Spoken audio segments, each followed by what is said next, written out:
families, the Managing Your Schedule tutorial is one that I have shared with my families most falls.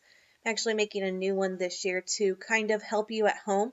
Now that everything's not as new with our program, how do you perfect it and really find your groove and a nice flow at home? So the first thing I always want to stress with families is we know that our school is a lot of work. As learning coaches, you're taking on a full school system of responsibility at home with your student.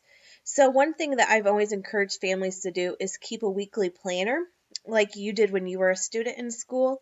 That way, you can keep track of daily assignments, upcoming due dates, reminders, and kind of prioritize your tasks at home. I also always encourage families, I can't stress this enough, to check your email often. One thing that I do with my own personal email is I try to touch it once. Meaning if I don't have the time to deal with an email, I try not to open it until I do have the time to respond and handle the situation so it doesn't get lost in the mix.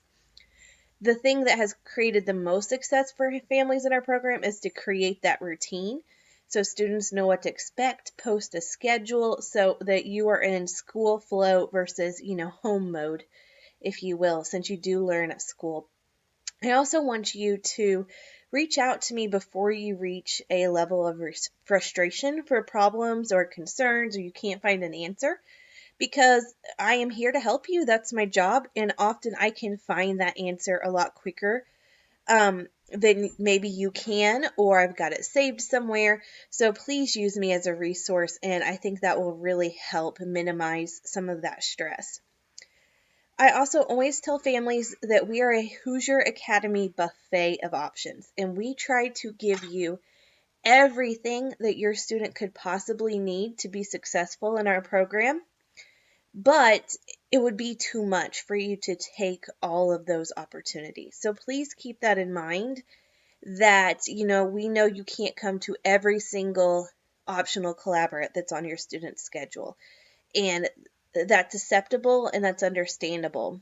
As far as attendance goes, there are some suggestions on the screen for you to meet those 5 hours requirements.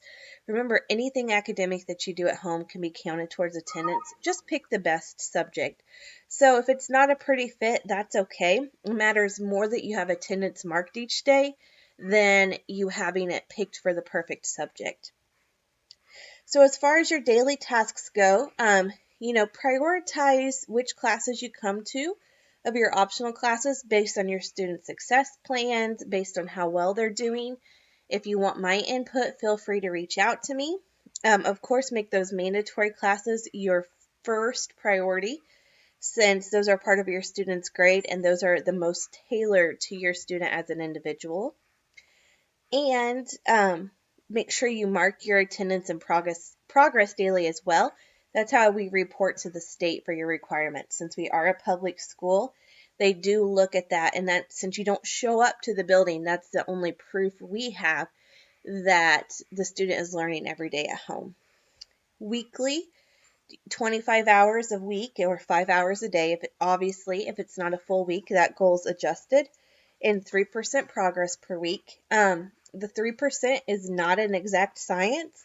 So if you find that you're off a percentage or two, please don't worry. Just double check that you've completed everything assigned thus far on the pacing guide, and your student will be fine. I always double check with the pacing guide first. As far as the end of the year goals, your student needs at least 90%, ideally 100% progress in each subject. Complete 3 DIBELS tests if they've been here from the beginning, or every DIBELS test since they've been in our classroom. Term assessments, and 3 NWEA tests, and 900 or more hours of attendance. And the ultimate goal is to get all of our students prepared for first grade. I know you probably heard me say that to the students often in class. And, when you're teaching the lessons at home, you're welcome to adjust the lesson a bit. If they really get one part, you want to move faster through that. If they really struggle with an additional part, you want to spend more time on that at home, please do so. You're welcome to modify those lessons as long as they've met the big goal for the lesson and they have the skill well enough to do it and build on when they go on to first grade. So hopefully this has helped a little bit. One of the things that helps this video the most every year is parents will comment what's worked well for them in the comment section. And that's honestly where I get some of my best ideas.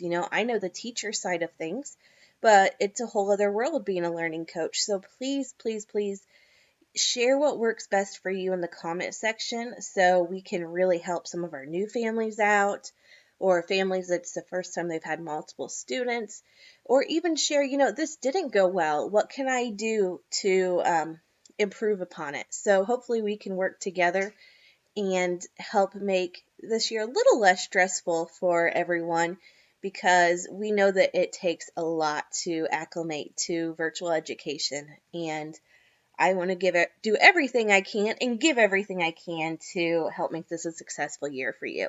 So please let me know if you have suggestions or ideas for the class as well. Thank you.